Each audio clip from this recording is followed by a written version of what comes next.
εξωτερικό. Παναγιώτης Τόκος. Ο άνθρωπος, δηλαδή, πώς να πω, δηλαδή, ποιο live your myth λέει, ποια παπαρίσου. Μα τώρα είναι δυνατόν. Εγώ είπα ότι εσύ είσαι ο πραγματικός διαφημιστής στην Ελλάδα και στο εσωτερικό και στο εξωτερικό. Σε χαιρόμαστε που είσαι εδώ. Και εγώ πραγματικά χαίρομαι, Θέμο. Γιατί είναι η πρώτη μέρα και πρέπει να πάμε να κάνεις περιγραφή του κτηρίου. Πώς σου φάνηκε καταρχάς? Φοβερό. Είναι το τέλειο κτίριο. Φανταστικό. Μπήκα μέσα και χάθηκα πραγματικά. Τι σου είπανε? Δεν σου είπανε, που σε είδανε, δεν κατάλαβαν που πας. Σε παράδεισο ήρθα.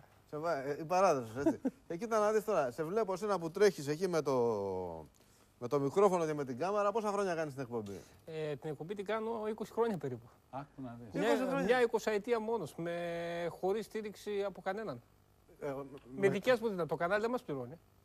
Ποιο κανάλι είναι αυτό που τολμάει και δεν σε πληρώνει? Νοικιάζουμε ώρες. Σε ποιο κανάλι είναι? Τώρα είμαστε στο Γνώμη τηλεόραση. Στο Γνώμη τηλεόραση. Πριν όμως ήσουν στη Βεργίνα. Ναι, στη Βεργίνα τηλεόραση. Και η Βεργίνα τρελή, σε αφήσαν να φύγεις. Ναι, λέει γιατί το πήρε ένας Αθηναίος στο κανάλι, λέει, και δεν μας ενδιαφέρει, λέει, το ρυθμικό ποδόσφαιρο. Μα ποιο ραστεχνικό ποδόσφαιρο? Αυτό είναι διαφήμιση της Ελλάδας. Καταρχήν εδώ, ας πούμε, εσύ δεν κάνεις ούτε ραστεχνικό ποδόσφαιρο, ούτε τουριστικό ρεπορτάζ. Εσύ κάνεις σοου. Σίγουρα, ναι. Θα γουστάρεις, έτσι. Το γουστάρω πάρα πολύ. Τι να κάνεις, ποδόσφαιρο τώρα λέει και ο Γεωργίου. Ναι, είναι τελείως ο τρόπος που πλησιάζει όλα τα πράγματα ο Παναγιώτης και γι' αυτό ξεχώρισε. Και εμείς δηλαδή έτσι τον εντοπίσαμε. Όταν σε είδαμε τρελαθήκαμε, λέμε τι είναι αυτή η μορφή. Και σε Τουρκία και σε Σάμου και σε Κρήτη παντού έχεις πάει, και παντού. Δεν μου λες, τώρα με τη δημοσιότητα που έχεις πάρει πρέπει να γίνει το χάμο. Η εντυπωσιακή εκπομπή της Βεργίνα τηλεόραση ζωντανά και αυτή τη Δευτέρα και αυτή την Τρίτη, πάλι και αυτή τη Δευτέρα κοντά σας και αυτή την Τρίτη κοντά, με πλούσια εικόνα. Ήδη οι πρώτες δύο εκπομπές που κάναμε για την καινούργια σεζόν άγγιξαν την τελειότητα. Πήραμε από παντού τα συγχαρητήρια, όπως και το ρεπορτάζ για την ομάδα του ΠΑΟΝΕ που κάναμε αυτή τη βδομάδα και σας το προσφέρει το εστιατόριο Ουζερή. Αχ, Νίκο, αχ. Ο αγώνας είναι μια ευγενή προσφορά από το εστιατόριο Ουζερή. Αχ, Νίκο, αχ. Αχ, Νίκο, αχ. Εστιατόριο Ουζερή, αχ, Νίκο, αχ. Σε πολύ προσιτές τιμές. Ήδη οι πρώτες δύο εκπομπές που κάναμε για την καινούργια σεζόν άγγιξαν την τελειότητα. Είμαστε στο ξενοδοχείο λοιπόν δύο αστέρων στο λιμάνι εδώ στο Κουσάνταση, όπου θα έχουμε σε λίγο μια ενδιαφέρουσα συνομιλία με τον κύριο Χασάν Τεϊμετζέν. Φίλοι τηλεθεατές, αφού τον καλησπερίσουμε, τα πρώτα συμπεράσματά του από αυτό το ξενοδοχείο στα αυτά 8 χρόνια λειτουργίας. Τι να ρωτήσω τώρα? Για τα 8 χρόνια πρώτα λειτουργίας. Πού να ξέρω εγώ επισίδες.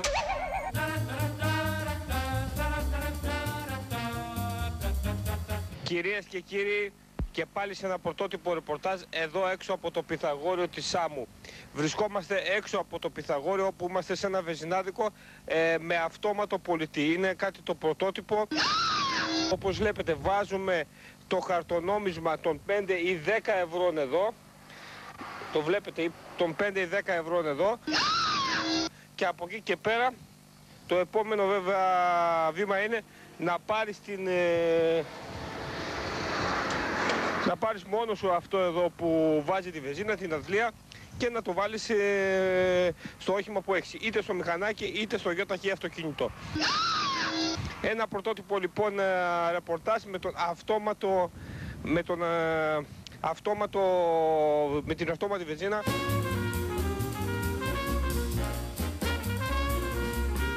Κυρίες και κύριοι, είμαστε στο El Coral, στο μαγειρίο.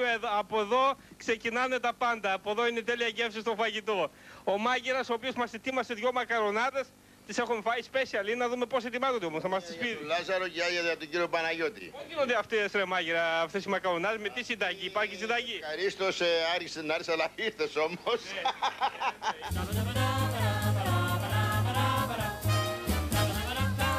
Κάω την θεραπεία μου και παίρνω πολλές δυνάμεις. Γεμίζω τις μπαταρίες για τη νέα χρονιά. Μια εκπομπή λοιπόν πρωτοπόρα που μόνο εμείς δείχνουμε στον αέρα. Δεν μπορείτε να βρείτε πουθενά αλλού τέτοια πραγματικά εικόνα σε αυτή την εκπομπή.